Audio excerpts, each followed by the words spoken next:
कभी कभी जिंदगी हादसों से ज्यादा बदकिस्मती ले आती है। दुनिया और समाज के सामने खुद को बेहतर साबित करने के चक्कर में किस्मत हमारी पूरी दुनिया तबाह कर देती है और हम उजड़कर बर्बाद हो जाते हैं। तो दोस्तों, ऐसी ही एक दुख भरी कहानी लेकर मैं हाजिर हुई हूँ।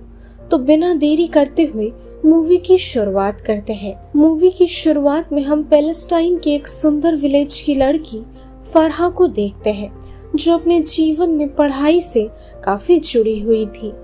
उसकी उम्र की बाकी लड़कियां खेल कूद, मस्ती, इन सारी चीजों में मन लगाती थी। वहीं फरहा पढ़ लिख कर अपने सपने पूरा करना चाहती थी। वो सभी एक दिन रोज की तरह कुरान सीखने के लिए गई हुई थी। ठीक तभी उन्हें बताया जाता है कि आज सभी को जल्दी छुट्टी दी जाएगी, क्योंकि आज फरहा के साथ पढ़ने वाली एक लड़की की शादी थी। फरहा को छोड़कर बाकी सभी अपने दोस्त की शादी की खबर से बेहद खुश थे। वहीं फरहा का ये मानना था कि ये शादी की नहीं बल्कि पढ़ाई की सही उम्र है। अब कुछ देर बाद फरहा विलेज में टहल रही थी। इस दौरान उसकी मुलाकात उसकी बेस्ट फ्रेंड फरीदा से होती है, जो फिलहाल शहर में रहकर अच्छे से अपनी स्टडीज पूरी कर रही थी। फरहा भी फरीदा की तरह पढ़ लिख कर कुछ बनकर दिखाना चाहती थी। इस दौरान दोनों झूले पर बैठकर अपनी अपनी मन की बातें एक दूसरे को बता रही थी। ठीक तभी पास से कई सारे ट्रक में ब्रिटिश के मिलिट्री ऑफिसर्स जाने लगते हैं। वैसे द्वितीय विश्व युद्ध के बाद से ही ब्रिटिशर्स ने पैलेस्टाइन पर कब्जा कर रखा था। इसके अलावा दोस्तों, इस दौरान हिटलर ने कई ज्यूज की हत्या करी थी, जिस वजह से अपनी सेफ्टी के लिए वो सभी ज्यूज अपना एक अलग देश बनाना चाहते थे और फिर वो एक एक करके कई ज्यूज दल बनाकर यूरोप से भागकर पैलेस्टाइन आने लगे और इन्होंने अपना एक इंडिपेंडेंट देश भी बना लिया। पैलेस्टाइन के लोग ब्रिटिशर्स को बिल्कुल भी पसंद नहीं करते थे, इसलिए फरहा और आसपास मौजूद कुछ बच्चे उन मिलिट्री ऑफिसर्स को भगाने लगते हैं। अब यहाँ कुछ देर रहने के बाद फरहा घर लौट जाती है।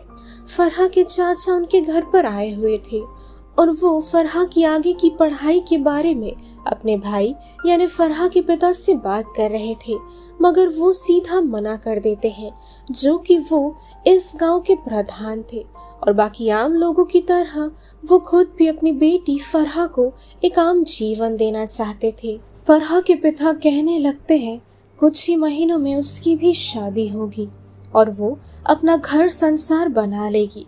वहीं उसके चाचा उन्हें मनाने की कोशिश करते हैं, ये कहकर कि फरहा बाकी लड़कियों की तरह नहीं है, उसे एक मौका मिलना चाहिए और वो सबका सर गर्व से ऊंचा करेगी।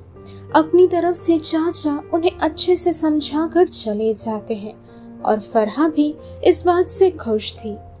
अगले सीन में फरहा के पिता उसकी पढ़ाई को लेकर गांव के नामचीन आदमी से बात करते हैं और वो बताते हैं कि लड़कियों की पढ़ाई लिखाई में कुछ नहीं रखा है, साथ ही लड़कियों का कुरान पढ़ना ही काफी होता है। ये सुन फरहा को काफी गुस्सा आ जाता है और वो चिल्लाते हुए कहने लगती है कुरान के अलावा दुनिया में कई और चीजें हैं जिनके बारे में वो पढ़ना चाहती है और पढ़ाया भी जाता है। फरहा की साहस देखकर वो दोनों हैरान थे। वहीं अपनी पढ़ाई को लेकर फरहा काफी परेशान थी। उसे समझ नहीं आ रहा था कि उसके साथ क्या होने वाला है। वो इसी सोच में थी कि आगे वो पढ़ पाएगी या फिर बाकियों की तरह उसकी भी शादी कर दी जाएगी। अब एक दिन अचानक फरहा के पिता उसे सरप्राइज देते हुए बताते हैं कि उसकी शहर के स्कूल में रजिस्ट्रेशन हो गई है और जल्द से जल्द वो नए स्कूल में दाखिल हो जाएगी। फरहा इस खबर से बेहद खुश थी। उसकी खुशी का ठिकाना नहीं था। उस रात फरहा के पिता से मिलने के लिए कई कमांडर्स उनके घर पर आए हुए थे और वो सभी किसी युद्ध के बारे में बात कर रहे थे। फरहा को उनकी बातें कुछ खास तरह से समझ नहीं आई, मगर फिर भी उसे डर सा लग रहा था। साथ ही अगली सुबह वो अपने पिता को घबराते हुए घर की मरम्मत करते हुए देखकर हैरान होती है। कुछ देर बाद उसकी मुलाकात उसकी बेस्ट फ्रेंड फरीदा से होती है। दोनों उसी झूले पर बैठकर बातें कर रही थी। फरहा अपने एडमिशन की बात फरीदा को बताती है और ये सुन वो दोनों खुशी से स्कूल जाने की प्लानिंग करने लगते हैं। इस दौरान अचानक कहीं से ब्लास्ट होने की आवाज़ आती है। लोगों में भगदड़ मची हुई थी। माइक पर अनाउंस भी किया जा रहा था। सभी ग्रामवासियों को ग्राम छोड़ने के लिए कहा जा रहा था, जो कि उनके गांव में इजराइल की मिलिट्री ने बुरी तरह से हमला कर दिया है। इजराइल के हमले से पूरे विलेज में तहलका मचा हुआ था। सभी हड़बड़ी में भागे जा रहे थे। फरीदा के पिता अपनी बेटी और फरहा को गाड़ी में बिठाकर अपने साथ ले जाने लगते हैं। वहीं फरहा अपने पिता के लिए परेशान थी। कुछ दूर जाने के बाद फरहा के पिता मिल जाते हैं और वो फरहा को यहाँ से जाने के लिए कहते हैं। फरीदा के पिता फरहा के पिता को अपने साथ चलने के लिए कहते हैं, मगर वो इस गांव के प्रधान थे। सभी की सुरक्षा की जिम्मेदारी उनके कंधों पर थी, इसलिए वो जाने से इनकार कर देते हैं। फरहा को शांत करने के लिए वो कहते हैं कि वो दूसरी गाड़ी लेकर उनके पीछे पीछे जाएंगे। कुछ देर बाद इनकी गाड़ी के सामने ब्लास्ट हो जाता है और घबरा कर फरीदा के पिता गाड़ी रोक देते हैं। घबराते हुए फरहा भी गाड़ी से उतरकर सीधा अपने पिता के पास भाग जाती है और उन्हें गले लगाकर कहती है, मैं आपको छोड़कर कहीं नहीं जाऊंगी, मैं आपके साथ रहूंगी। फरहा के पिता उसे छिपाते हुए एक गोडाउन में ले जाते हैं। इस अंधेरे से कमरे में उसे जबरदस्ती बंद करके अंदर से दरवाजा लॉक करने के लिए कहकर उसके पिता चले जाते हैं। फरहा के पिता फरहा के लिए परेशान थे, क्योंकि इस युद्ध के बीच फरहा वापस आ गई थी। वहीं इस अंधेरे गोडाउन में फरहा फिलहाल अकेली थी। अपने आसपास का हालत देख वो डर से सहम कर रोने लगती है। वहीं बाहर सिर्फ और सिर्फ ब्लास्ट की बरसातें हो रही थी। लोगों में डर का खौफ फैलता जा रहा था। साथ ही उनकी चीख की आवाजें हर ओर गूंज रही थी। इस शोर से वो और ज्यादा घबराने लगी थी। रोते रोते उसकी आंख लग जाती है और फरहा सो जाती है। काफी समय बाद जब उसकी नींद खुलती है तो कमरे का अंधेरा कम करने के लिए वो एक लालटेन जलाती है। धीरे धीरे बाहर हो रही शोर की आवाजें कम होने लगती है तो फरहा परेशान थी अपने पिता को लेकर, इसलिए वो दरवाजे के करीब जाकर चेक करती है और धीरे से अपने पिता का नाम पुकारती है, मगर हताश होकर दोबारा से उसे कमरे में ही बैठना पड़ता है। कुछ देर बाद रात हो जाती है और बत्ती बुझाकर वो सो जाती है। सुबह होते ही फरहा को तेज भूख लगी थी। लालटेन की मदद से वो कमरे की अच्छे से छानबीन करती है और उसे कुछ डेट पाम मिलते हैं। उन्हें खाकर उसे थोड़ा बेहतर महसूस होता है। वैसे कमरे में पीने के लिए पानी नहीं था, तो वहाँ मौजूद अचार के पानी से वो अपनी प्यास बुझाने की कोशिश करती है, मगर ये तो पॉसिबल नहीं था, जो कि वो पानी खट्टा होता है। कुछ देर बाद अचानक से फरहा दरवाजे की ठीक बाहर एक आवाज सुन पाती है। उसे लग रहा था शायद उसके पिता वापस आ गए हैं, मगर किसी ने जहरीले गैस के गोले छोड़े थे। धीरे धीरे गोडाउन के भीतर वो गैस भरने लगा था, तो जैसे तैसे फरहा कमरे के सारे होल्स को बंद कर देती है। पूरा कमरा बंद होने के कारण उसे सफोकेशन महसूस हो रही थी। वहीं बाहर कितने लोग मौत के घाट उतारे जा रहे थे। फिलीपींस को तड़पा तड़पा कर मारा जा रहा था। हालांकि इसके बारे में फरहा को खबर तक नहीं थी। काफी समय तक बाहर की शोर बरकरार रहती है और फिर एकदम से पूरा गांव शांत हो जाता है। खुद को बेहतर महसूस कराने के लिए फरहा दोबारा से कमरे में रोशनी आने देती है। वहीं प्यास के कारण उसकी हालत बिगड़ती जा रही थी। दोस्तों, ऊपर वाले के घर देर है मगर अंधेर नहीं। बारिश एकदम से शुरू हो जाती है। किसी छेद से अपना हाथ बाहर निकाल कर फरहा पानी पीती है और ये पानी फरहा के लिए अमृत से भी बढ़कर था। जैसे तैसे फरहा आज का पूरा दिन पार कर लेती है और आज था इस कमरे में उसका तीसरा दिन। इन सभी परेशानियों के अलावा फरहा बाथरूम भी नहीं जा पा रही थी, जो कि वो अब बड़ी हो चुकी थी। वो खुद को संभालने की कोशिश करती है, मगर एक वक्त ऐसा आता है जब टॉयलेट और बाथरूम के लिए उसे इस गोडाउन कमरे का सहारा लेना पड़ जाता है। अब धीरे धीरे उसकी परेशानियां और बढ़ती जा रही थी। उसे मालूम नहीं था कि उसके साथ आखिरकार क्या होगा। उसे ये भी नहीं पता था कि उसके पिता कहाँ हैं और वो कब वापस लौट कर आएंगे। इन कुछ दिनों में कमरे में मौजूद सारे डेट पाम्स खत्म हो चुके थे। साथ ही ऐसे कमरे में कीड़े मकोड़ों के साथ उसे रहना पड़ रहा है।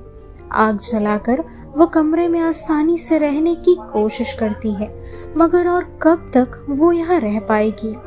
यहाँ से ना निकलने पर वो एक दिन सफोकेशन से मारी जाएगी। फरहा दरवाजा तोड़ने की कोशिश करती है, मगर बाहर से दरवाजा बंद था और हताश होकर फरहा दोबारा से रोते रोते सो जाती है। अगली सुबह फरहा नोटिस करती है उसके घर में रहने के लिए एक फैमिली आई है। इस फैमिली की महिला प्रेग्नेंट थी और उन्हें लेबर पेन हो रहा था।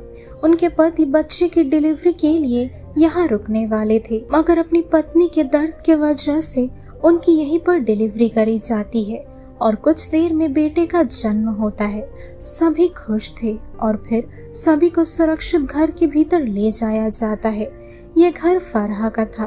फरहा इस फैमिली को अच्छे तरीके से जानती थी, इसलिए वो उनका नाम पुकार कर उन्हें बुलाने की कोशिश करती है। आबू उसकी आवाज सुनकर उसके पास जाता है और उससे पूछता है कि वो यहाँ कहाँ से आई। फरहा उन्हें एक एक करके सारी बातें बताती है। आबू फरहा को बाहर निकालने की कोशिश करता है, मगर एकदम से बाहर अनाउंस किया जाता है, इजराइल के ऑफिसर्स अभी भी बाहर घूम रहे हैं, जल्द से जल्द यहाँ से चले जाओ वरना सबको तड़पा कर मार दिया जाएगा। अनाउंसमेंट सुनकर आबू दरवाजा बंद करके छिपने के लिए कहता है उसे। आबू यहाँ से जाने की प्लानिंग करता है। साथ ही वो अपने परिवार के साथ फरहा को भी ले जाने वाला था, मगर इतने में वहाँ इजराइल के ऑफिसर्स पहुँच जाते हैं। वो लोग आबू को फिलीपींस ऑफिसर्स समझ रहे थे।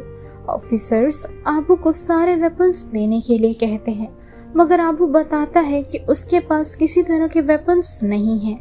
इस दौरान फरहा दरवाजे से सब कुछ देख रही थी। आबू बताता है कि वो उस गांव का नहीं है, उसे प्यास लगी थी और पानी ढूंढते ढूंढते वो यहाँ पहुँच गया। ऑफिसर्स को उसकी किसी भी बात पर विश्वास नहीं हो रहा था। इसके अलावा इन ऑफिसर्स के साथ एक फिलिपिन आदमी मौजूद था जो बताता है कि इस घर में किसी तरह का वेपन नहीं है। वो फिलिपिन आदमी ऑफिसर्स से रिक्वेस्ट भी करता है कि ऐसे बेवजह आबू को ना मारा जाए। इस बीच ऑफिसर्स को बाहर खून के छींटे मिलते हैं जो डिलीवरी के समय गिर गए थे। वो ऑफिसर्स इतनी आसानी से आबू को छोड़ने वाले नहीं थे और फिर इसी खून को जरिया बनाकर वो लोग एक एक करके घर की तलाशी लेते हैं। आबू झूठ बोलकर अपने परिवार वालों को बचाने की कोशिश कर रहा था, ये बात उनके सामने आ जाती है और बस इसी वजह से सजा के तौर पर उन्हें तड़पाते हुए मौत की सजा ये लोग देने वाले थे। वो फिलिपिन आदमी ऑफिसर्स के इस फैसले को सुन कहने लगता है, तुम लोगों ने वादा किया था कि तुम्हारी मदद करने पर तुम किसी को भी नहीं मारोगे, फिर ऐसा क्यों किया जा रहा है? मगर ये हार्टलेस ऑफिसर्स कहाँ किसी की सुनने वाले थे। फिलिपिन आदमी बार बार रिक्वेस्ट करता है, मगर आबू और उसके परिवार को जान से और बड़ी ही बेरहमी से मार दिया जाता है और इस भयावह नज़ारे को देख फरहा डर से कांपने लगती है। कुछ देर बाद वो फिलिपिन आदमी इस हत्याकांड को देख वॉमिट कर देता है। पानी पीने के लिए वो फरहा के गोडाउन की ओर जाता है। फरहा की आहट से वो समझ जाता है कि यहाँ फरहा छिपी हुई है। दोस्तों, ये आदमी फरहा को पहचानता था। असल में मूवी के शुरुआती सीन में ये फिलिपिन आदमी, जो कि एक कमांडर भी है, वो युद्ध के विषय में बातचीत करने के लिए फरहा के पिता से बातचीत करने के लिए उनके घर पर आया था। वो फरहा को चुप रहने का इशारा देकर ऑफिसर्स के पास जाता है। दोस्तों, अगर ऑफिसर्स को ये बात पता चल गई कि यहाँ इस कमरे में कम उम्र की एक लड़की मौजूद है, इसके बाद वो ऑफिसर्स फरहा के साथ क्या क्या कर सकते हैं, किसी ने इसकी कल्पना तक नहीं की होगी। वैसे अब तक आबू का बेटा जिंदा था। ऑफिसर्स उसे मारने के ऑर्डर्स देते हैं वो भी बिना उस पर एक भी बुलेट खर्च किए। ये सुन फिलिपिन कमांडर गुस्से में उन लोगों से भिड़ जाता है, लेकिन वो ऑफिसर्स इतने ज्यादा कठोर थे कि उस छोटे निष्पाप बच्चे को पैरों तले कुचल दिया जाता है। दोस्तों, ये घटना देखने लायक नहीं थी। इन दरिंदों की निर्दयता देख फराह लगातार रोने लगती है। वो बच्चा दर्द से करार रहा था और अपनी आखिरी सांसें लेकर वो मारा जाता है। फराह उसे बचाना चाहती थी, लेकिन थक हार कर उसकी भी आंखें लग जाती है और वो सो जाती है। सुबह होते ही फराह को कमरे में बंदूक और कुछ बुलेट्स मिलती है। इसकी मदद से वो दरवाजा तोड़कर बाहर निकलती है। अपने सामने बच्चे के मृत शरीर पर मक्खियां भिनभिनाते हुए देख वो बेहद उदास हो जाती है। फराह के लिए ये सारा दृश्य दर्दनाक था। कुछ दूर जाकर वो पानी पीती है और फिर गांव के झील के पास जाकर वो खुद को शांत करते हुए भीगने लगती है। आखिर में वो उसी झूले पर बैठती है जहां वो और फरीदा बैठकर अपनी मन की बातें कहा करते थे। आज फर्क बस इतना है कि उसके मन में बातें तो बहुत थी, मगर उसकी जुबान से वो बातें वो बयां नहीं करना चाहती थी। उसका दिल और दिमाग उन बातों को याद नहीं करना चाहता है और फराह इन बातों को भूल नहीं पा रही है। और उसके मन की सबसे बड़ी बात तो यही थी कि क्या उसके पिता को भी इसी तरह से मार दिया गया है या फिर वो कहीं छिपे हुए हैं, इस आशा में कि एक दिन वो अपनी बेटी से जरूर मिलेंगे। वैसे दोस्तों, कुछ देर बाद फराह वहां से जाने लगती है और इस मूवी के मुताबिक वो सीरिया जाकर अपनी बाकी की जिंदगी बिताती है और इसी के साथ ये मूवी यही खत्म हो जाती है। दोस्तों, फराह की तरह ऐसे कई लोग हैं इस दुनिया में जो इस युद्ध का भागीदार बनकर ट्रॉमा और दर्दनाक हादसा झेलते हैं, जबकि उनका इन चीज़ों से कोई नाता नहीं होता है। तो आज की ये मूवी एक्सप्लेनेशन आप सभी को कैसी लगी, कमेंट ज़रूर कीजिएगा। मैं मिलती हूँ आपसे अगली वीडियो के साथ। टिल देन स्टे सेफ, शब खैर।